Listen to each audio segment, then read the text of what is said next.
We are live. That was quick. Welcome to Consultervation. It is Easter Friday. You probably are noticing if you've just tuned in, we are on a different day. It's because it's Easter week and the RLC UK team are in big production mode.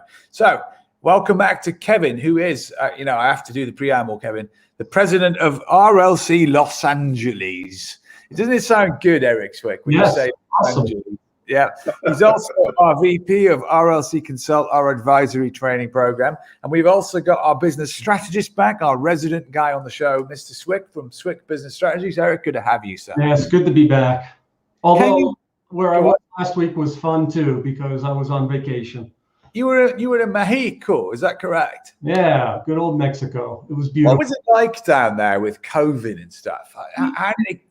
How did you go about traveling? Was it normal? Was it different? Well, what's interesting is it was spring break in most of the US, so there was a lot of people traveling. I was at the airport here in Denver and saw more people in the airport than I've ever seen any other time I've traveled. Lots of children, but everyone was masked up. Everyone was following the procedures. The plane, when you walk on, they gave you alcohol wipes to wipe down your personal area. I mean, I thought they did everything right. And then down there, the resort I was at 60% occupancy. So everyone was spread out, even on by the pool, chairs were not near each other. So I think everyone was trying to make an effort to do the right thing. Well, I'm glad that. Kevin, did you think for a second ago that so when you got on the plane, they gave you alcohol? You did get a slight pause there before he said wipes, didn't he? You read my mind. I thought, what an airline. You get on board and they give you alcohol.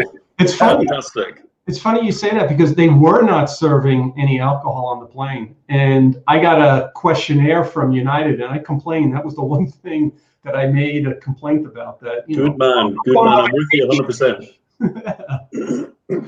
So we're glad to have you back safely, Eric. Because I've often heard that these resorts in Mexico are doing a world-class job, actually, of keeping places safe, clean, hygienic, and of course, still giving you that chance to have a vacation. So glad to hear you with us. So it is Easter Friday. So what does Easter mean in the US? I mean, over here, it's Easter bunnies, church services, family, probably a time for reflection. What's the American version like? Erica, I think you're better qualified than I am.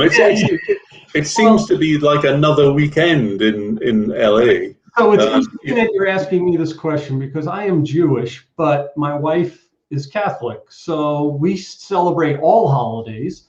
And to me, Easter it's a renewal. It's like new life, spring. I just think, and it coincides with my Jewish holiday of Passover because Last Supper was the Passover Seder. And so that's what I think about. I think about the Passover story of my people being freed from slavery. And so new beginnings. And that's what I think of this holiday season. It's all about new beginnings. A lot of people, we had this discussion, Dave, when it became the new year and talking about the new year and having new year resolutions. I think more of renewal this time of year, actually. I'm looking out my window and I see the daffodils sprouting outside my window as the sun shines on the plants. So that's what I think about it. We do the Easter egg hunts and all that. I'm looking forward to, this is my grandson's first Easter, so I'll see him on Sunday. And, we'll have fun with him. So Kevin, are you more about, the Easter egg bunny side? Well, I was actually talking about this earlier this morning. Easter's such a big deal in the UK and other parts of the world, but it's definitely a big deal in the UK because it's a double public holiday. So everyone has Friday and Monday off. So it's a 4-day weekend. And of course, there's a religious significance to it. And it is the start of spring. And the clocks have gone forward and stuff like that. So there's more daylight.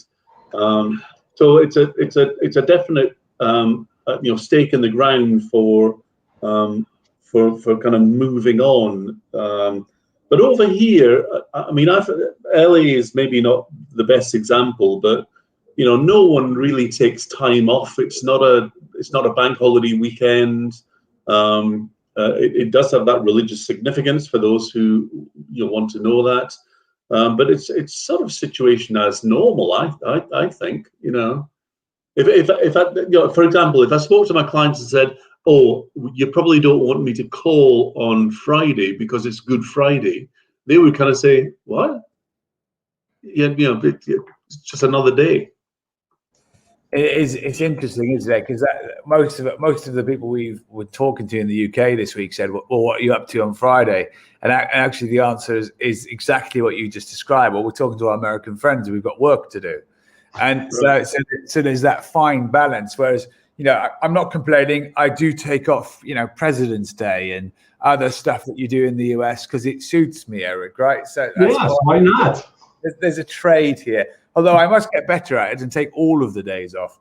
No, I think But I will say this, Dave. There's a distinct lack of chocolate over here, because one of the rituals, Eric, is that we have chocolate Easter eggs. Oh yeah. So you know, for the kids. So it's like Valentine's Day. There's an industry behind it now. Yeah. So kids get chocolate Easter eggs, of which, of course, parents take some benefit from. Yeah. Well, we've always but nothing like that. Yeah. Any reason to have chocolate, we'll have chocolate. So yes. Oh, look at this. Oh, Dave, don't. Do you know, though, I have to tell you, I've never seen this. I don't know even if it knows it. Don't even know if it exists. Could you imagine a Tunnocks Easter egg? Oh, what a great idea! I might have to write to them again. I might have to write to Mr. Tunnocks and say, "Hey, listen, would you make me an Easter egg? Because that would be the best Easter egg in the world." You know when you lift up the packaging of a Tunnocks wafer bar and it says something like, you know, X million made every day. Yeah.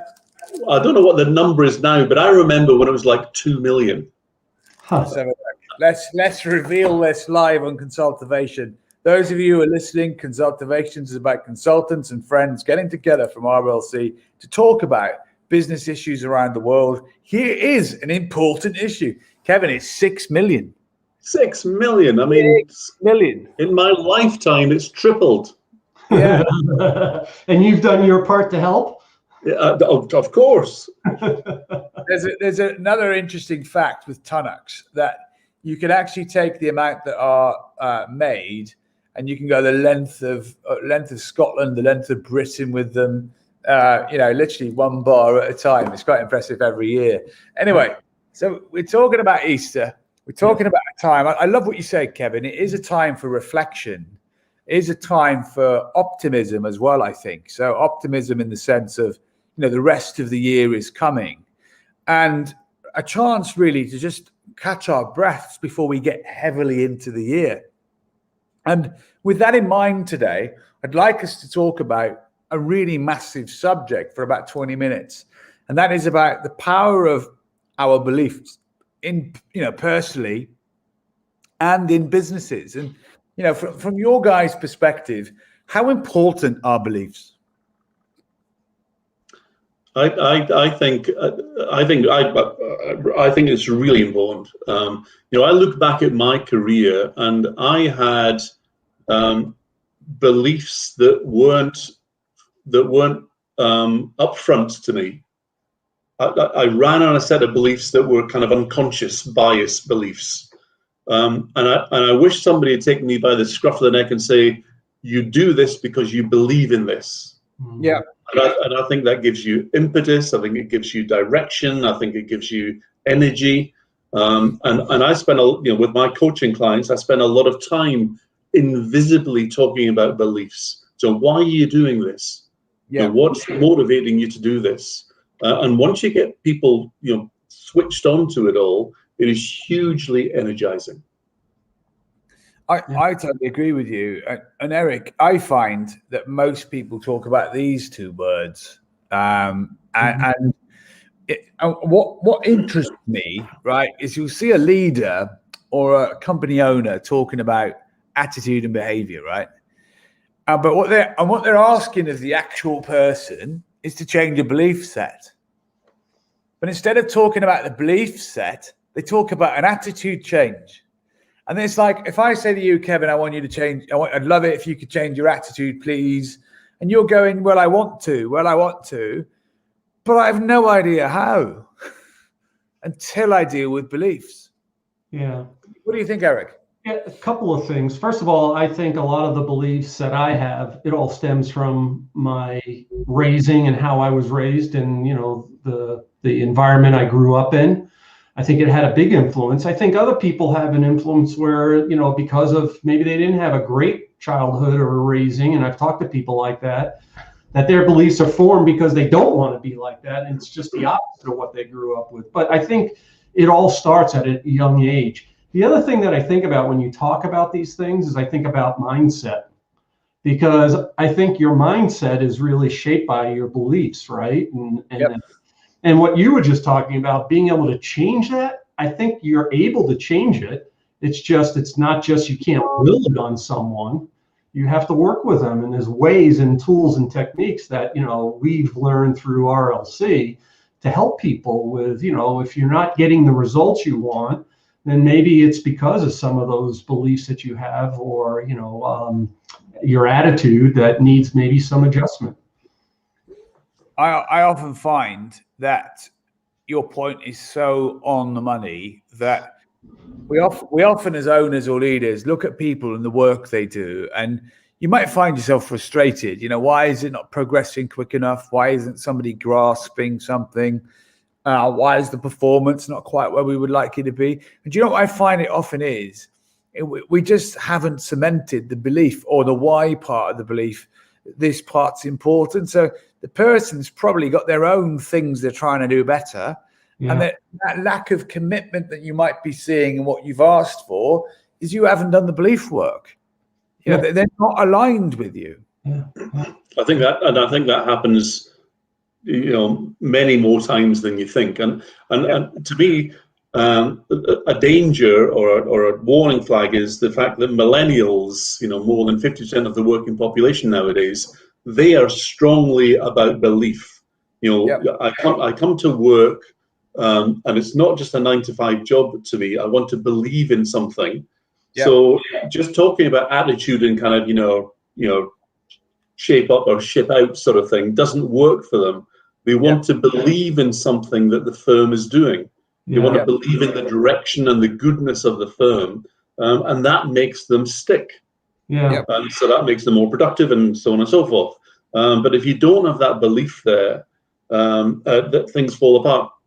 I often find when I'm talking to clients about when they're onboarding new people, they completely forget about the belief side of it all. Yeah. So, what is our company culture? What do we stand for? What's our mission? What do we believe in? They kind of miss that bit. They talk about paying rations and stuff, our holidays and benefits, but the belief part is often missing, and it's the most important thing, I think. Yeah. And I actually think, Kevin, it is, and I would like to stay on this path for a minute, and let's deal with this attitude and behavior stuff, because yes, they're important, but they're the middle section, right? So there's something we coach at RLC all the time, which is about the right beliefs shape the right attitude, shape the right behavior equals better results. And we coach it almost in every program. So, those who have been with us will know we always deal with the I factor. There's the I factor in the program. We deal with you or me or myself, the wall within. And that's where a belief comes in. It's inside your head. It's an emotional, spiritual decision. It's a choice. And therefore, if you're dealing with attitude and behavior and they're sat in the middle, you're dealing with the wrong part. You're dealing with symptoms rather than cause. And to get somebody to act, to get somebody to believe in something, they're more likely to act in faith and move towards it, even if they really are uncomfortable when you deal with beliefs. Now, let's talk about another chunky part of this subject. So it's one thing to talk about it. The other thing is to say, well, how do you build useful or better beliefs? Now, I do have two answers to share on this, but let's talk about it a little bit first. How do you actually do it? What do you think the most common sense first step might be? I think you act it. you do what you say you're going to do. I'll give you an example. I worked for Nissan for a couple of years in the UK, and they built a new plant in the northeast of England. And the northeast of England traditionally is shipbuilding and coal mining, and heavily unionized and all of that sort of traditional industries. And so people thought they were mad to do that. But they built a plant and they brought in a belief system which was basically built around the Kaizen continuous improvement principle. And when I took my dealers there, because I was responsible for the dealer side of the business, frankly, I couldn't understand what the hell was going on, because I used to work for Ford before then, and so I was used to Ford plants, which were traditional, mucky, wolf whistling, unionized, everybody out, at any occasion. And then we went into this Nissan plant, which was new, which is great, but they just had a different attitude based on different beliefs. Yeah. And they were the most, it became the most productive plant in the world for Nissan. And it's still there today. And it's a big employer in a slightly depressed part of the country. And it was all based around belief system, which drove attitude and behavior. I kind of take a little bit different look at this question, though, Dave, that you have here. And I think, to build useful or better beliefs, I think you first have to be open to be willing to accept that maybe I need to change. Maybe I need to see things differently. I think about this just personally for myself, and the things that you and Debbie have actually made me think differently about. And I think that's really important before you can even ever think about changing or adding to your belief system. You have to be open to it. Absolutely. Yeah. I think that's great. That's great comments again, Eric, because you have to be ready to it. How many times have you worked with somebody in your team and that old saying, you can't lead a horse to water. Yeah. And you do everything that you can, but if the person's not ready, they're just not ready, and you have to just wait. I'm going to share with you 2 really simple steps. Now, step 1, right, of how do you build useful or better beliefs? Here's step 1. It's a shocker. It's an absolute shocker. Write down your existing beliefs. Oh my gosh. Yeah, Kevin, I love your facial expression. That's perfect. That it was that good. I should take a photo and hang it in a gallery. It's brilliant. Right, there you go. Step 1 is to write them down. The amount of people we meet, you say, what are your beliefs? And they don't know. Oh. Right? They just don't know. And listen, what we're going to also let you know, that's normal, right, for people not to know. But it's so important to know what your beliefs are, right? What do you think step 2 might be? Act on them. Close. Walk the talk. Yeah. That's a good suggestion, Kev. Next one is review them, right? And actually, as part of reviewing your beliefs, you're actually looking at, are they fit for purpose? Are they going to deliver what you dream about? Are they going to deliver the changes you always talk about? Are they going to deliver the things that you maybe spend time thinking through? Because if they're not, you might have to adjust them. And the first step of adjusting them, guess what? It's step 1 again. Write down your adjustment. Yeah. Right? Now, we're being so scientific today, if you're listening. we are. This is coaching 101 of beliefs, isn't it? Get rid of limiting ones. Start using new empowering beliefs. So glad we talked about this for a minute. I've also got something else to share with you about this. Once you've decided to review your beliefs by writing them down and start to review them and change the ones that maybe aren't as useful to you as you'd like them to be, the next actual step's really easy. Is when you start writing down a belief initially, start it with I am blank. Kevin, that's not an opportunity for comedy. All right, I am blank. Right, but it is, I am whatever it is you decide you want to be. Yeah. Because the first step is convincing yourself, isn't it? Yeah. It is. I find your two steps very interesting because I think as you go through different phases of life, your beliefs definitely do change. Yeah. When I was young and in college or before I had a family, my beliefs were very different than when I had a family. And I have different responsibilities, and then owning a company and having people that depended on me to, for their salaries and whatnot. Your beliefs change, I think. So I think it's a great point that it's something you should review over and over. It's not a one-time thing. I wonder what Will I Am thinks of this. I know, isn't that a brilliant name though? Brilliant, yeah.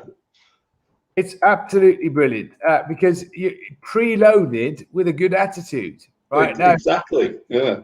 Yeah. so, the other thing I want to talk to you about in a second is another special acronym from RLC. We like those occasionally. Is when you decide I am, you can do I can. You like that? We've got a UK client who talks about I can care and care of their value set, which I really quite like. But we're talking about this as when you decide I am, you're much more likely to be able to do I can. And I can I think is an attitude. It's also a tool. It's also a tool that we use depending on who the client is, where you use the word can for choices, actions, and now, right? Really simple. What choices do I have? What actions can I take? When can I do them? Well, listen, do them now, right? Yeah. Seize the day you're in and all that. So,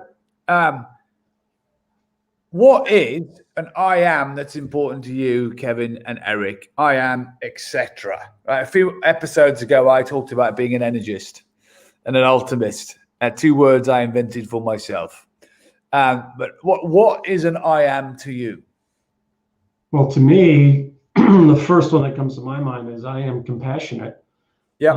I think about other people and I care about other people. I think that's important. I wish more people in this world would be that way. But that's what I come to. And that's what people tell me that about myself as well. So I know that's who I am. That's fantastic. It's a great trait, Eric. What about you, Katie? Well, it's actually in a similar sort of a vein. Maybe that's why we're all in this business together. But I am a giver, not a taker. And that's important to me. I was going to say I sacrifice myself, but that's a bit too strong, probably, because I'm also selfish like other people. But I tend to, I tend to share. I tend to give. I like teaching. I like to do all those things. I like to get the best out of others. Because I see that part of my purpose. Because when you say that, Dave, and you said earlier that a lot of people don't have beliefs that they've written down, I think a lot of people don't have a purpose that they've written down or a why that they've written down. Yeah, that's good. Good. I think that we're highlighting things here today, Kevin and Eric, that people can actually do. And writing down your purpose is the same. My purpose is going to be or is this, and the assumption we've made there is someone's written it down. What an old-fashioned skill. I remember, right, being on a retail development management program in the days of RMDP, right, at Dixon's Group many years ago.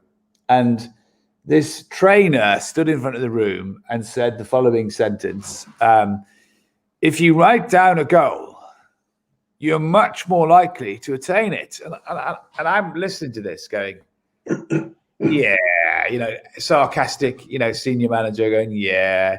But then I realized what I got to lose and wrote something down that was massive. And what happened was 90 days later, I attained it. Yeah. Annoying as it is, isn't it? It's so simple, but it's true. It's out of here, it's down here, and then you start to create the solutions in here towards what it is you've written down. Yeah. I agree. I mean, you and I, Dave, and maybe you, Eric, as well. But when we use our fast forward technique, getting people to write down goals in a particular way, just the act of writing them down. What do you want to do? What do you want to achieve in business and in personal life? It's a great reinforcer of committing yourself to them and then doing them. Yeah. And it works all the time to me, all the time. Yeah, Kevin, I was thinking the same thing. I was thinking of all the different mind changer type of techniques that you could use, and several of them are, writing it down, just like what you said. Yeah. It's absolutely true. And that's why today, I think, particularly given it's Easter, Kevin, I'm glad you hit the brakes with your sacrificial side, given it's Good Friday as well. I was going to go, that's impressive. But the thing for me, unbelievable. yeah, that's entirely unbelievable. Yeah, but I think the important part here today is as people start to reflect this Easter and they start to have time with their families outside, socially distanced, or whatever the rules are where you are, is notice the things you're grateful for. Notice the beliefs you might have about your own latent, which means natural potential. Are your beliefs useful to you? And if they're not, what would happen if you change them for slightly better ones? And we have shared with you today to write them down, review them, and if you want to change them, write them down again in a better form. And I want to finish there. This attitude of iCAN is a big subject. And I want to bring up the most powerful affirmation in the universe. There are two that exist. Here, it for me is number one. And that is a whole decision you can make, right?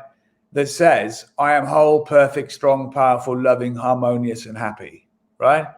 If you could make that decision this Easter, even if you're thinking, I'm not quite there, what would happen if you committed yourself to that for the rest of this year, to say that every day, every morning, every night? What do you think would eventually happen? You would become exactly that. You would. Yes, I agree with that. And who doesn't want to feel like that? And that I think it's an RLC together as a team, gift to the universe, gift to our listeners, gift to those watching, however you choose to join us for Consultervation, to actually think about what would happen if you took this mantra and put it into your daily routine from now on and made it part of your day. And here's a secret that most people aren't aware of. I currently do this every day when I'm doing my teeth. Every day. This is the thing that I turn to program my subconscious so it has a reflex consciously when I need it most. Does that make sense? Yes. Makes complete sense. I have a client who he heads up a non-profit, and he was telling me about, he does affirmations in the morning when he's cleaning his teeth. And so we did the fast forward goal setting stuff, and so he's added those on to his affirmations, and it's really powerful to see the difference in the person who's gone from being a sort of lacking self-esteem, a little bit diffident, to taking charge, taking control of himself and his environment. It's a joy to watch. Joy. It's one of the greatest things. So somebody called me today and said that they finally, at a critical point in their life, have realized that they're going to have the next celebration this weekend for the first time going into this weekend for Easter, that they're ready to live their life. This is me, from The Greatest Showman. And I was absolutely punching the air going, that is an extraordinary discovery. Mm-hmm. No matter how old they are, they're certainly not young. But what a thing to take into this Easter weekend. They finally realized it's about time they spent time thinking about, this is me. That's a great point, Dave, because I think we get caught up in the day-to-day, the rat race, whatever you want to call it, and we don't take the time to just think about me, think about yourself, and have these thoughts. And you've taught me to spend a lot of time doing this over the last year or two. So I think it's an important point. Well, Totally, yeah. busyness. Go on, Kevin. To me, the joy of coaching is all about unlocking. And so you're unlocking potential, you're unlocking attitudes, you're unlocking beliefs, which may have been invisible below the surface, but were still there. Yeah. But you're just unlocking them. And I think that is so empowering for individuals. Yep, I agree. I think this has been a super conversation today, and I hope those listening realize that our intention this Easter Good Friday is to give you something to think about that's positive, that's constructive, that will hopefully allow you in your reflections to think about what your beliefs are, show you how you can make a couple of easy changes, then work out some of the easy small steps. And most importantly, like you've heard Eric and Kevin talk about here today, put it into your daily process to change the thoughts that you want to change and commit yourself to them. Because if you're living your life today, which most of us are, and you're not the main character in your blockbuster movie, then ask yourself, who is? And on that note, let's bring this episode to a close. This has been about Easter reflections and building your belief structure. Kevin, may I thank you for your time, sir? Of course. And Eric, it's great to have you back with us safely. Thank you for your time. Yes, thank you. This has been wonderful. And see you all once again on the next episode of Consultervation. Every success with your learning.